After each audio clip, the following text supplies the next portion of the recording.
बहुत छोटे से एक दफ्तर से एक कहानी शुरू होती है और उस कंपनी का काम ये होता है कि वो कुछ रेस्टोरेंट के मेनू आपको बताए, आपके लिए सुविधा प्रोवाइड कराए।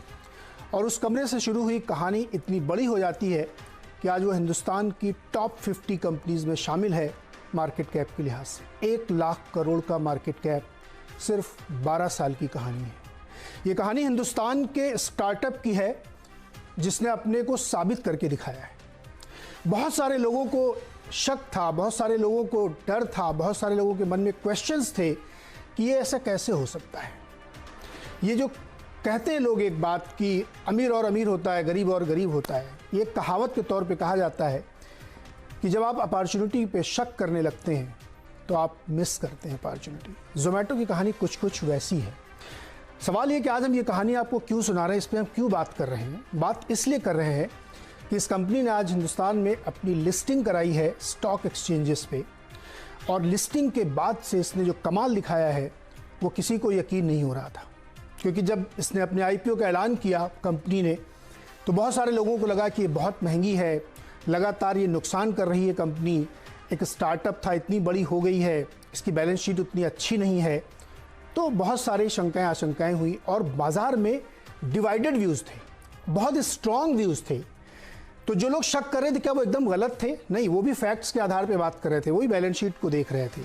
लेकिन जो लोग बहुत उम्मीद से इस स्टॉक को, इस कंपनी को देख रहे थे, उनकी उम्मीदें भी किसी फैक्ट्स पे, किसी तथ्य पे और किसी बड़ी पिक्चर के संदर्भ में थी। तो आज इसको समझना चाहिए कि जोमेटो की कहानी क्या है, क्यों बहुत सारे लोग इसको शक की नज़र से देख रहे थे, क्यों बहुत सारे लोग गलत पड़े हैं। हम लोग कहते हैं फोमो की फीलिंग है, उनको लगता है कि अरे मिस हो गया। 76 रुपये वाला स्टॉक एक झटके में 100 से ऊपर निकला और 1 लाख करोड़ के मार्केट कैप पे खड़ा हो गया।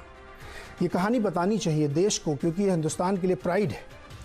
जिस कल्चर को हम लोग बनाना चाहते हैं, ये उसकी एक कहानी है। तो इसी कहानी को आज समझेंगे कि जोमेटो में लोगों ने क्या मिस किया और दीपिंदर गोयल ने ऐसा क्या कमाल किया कि आज लोग लाइन लगा के खड़े हैं। जब इसके लिए एंकर इन्वेस्टर की बुक खोली गई, यानी छोटे निवेशकों से पहले बड़े निवेशकों को ये बेचने की बात की गई, तब इसके लिए 1 लाख करोड़ से ज़्यादा की रिक्वेस्ट आई और माल सिर्फ 4000 करोड़ का मिलना था। आप अंदाज़ा लगाइए कितनी डिमांड थी, कितना विश्वास था इस कहानी पे।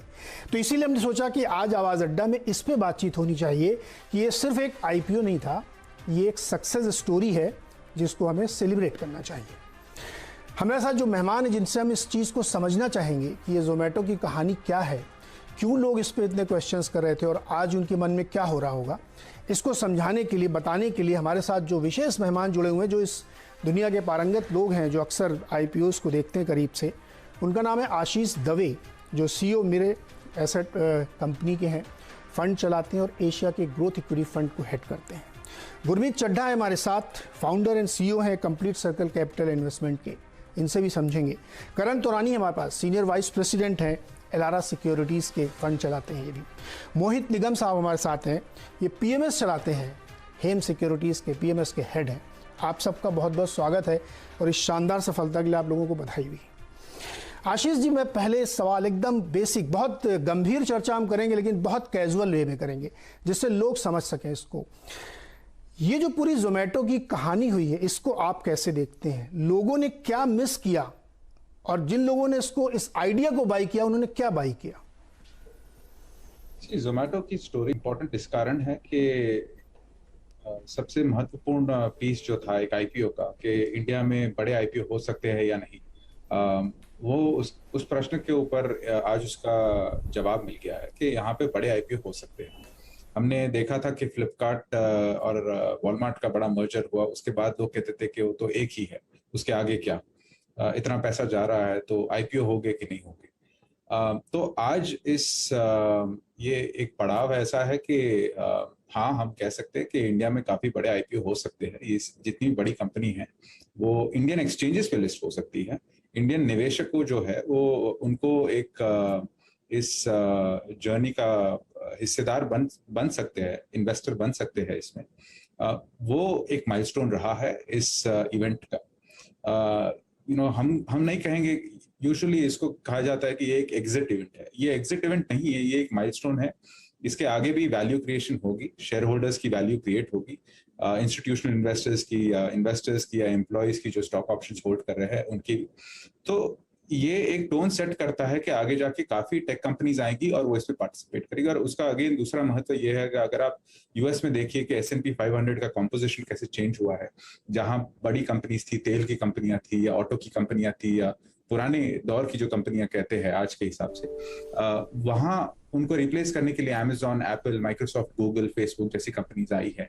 तो इंडिया में भी वैसा एक शिफ्ट आएगा, राइट? और ये उस शिफ्ट का पहला चरण है और पहला पड़ाव है। और इसके बाद हम देखेंगे कि और कितने आईपीओज आएंगे और कैसे कंपोजिशन पूरा हमारे इक्विटी मार्केट्स का चेंज होगा। मार्केट्स विल, एक कहते हैं कि हम गहरे भी होते जाएंगे, डीप भी होते जाएंगे, ब्रॉड भी होते जाएंगे, अलग अलग वैरायटी की कंपनीज आएंगी। ये जो हमने देखा था आईटी सर्विसेज के साथ हुआ था, ये न्यू एज टेक कंपनीज के साथ होगी, कंज्यूमर टेक कंपनीज के साथ होने का है। इस कारण से ये बहुत महत्वपूर्ण पड़ाव है। बहुत ही महत्वपूर्ण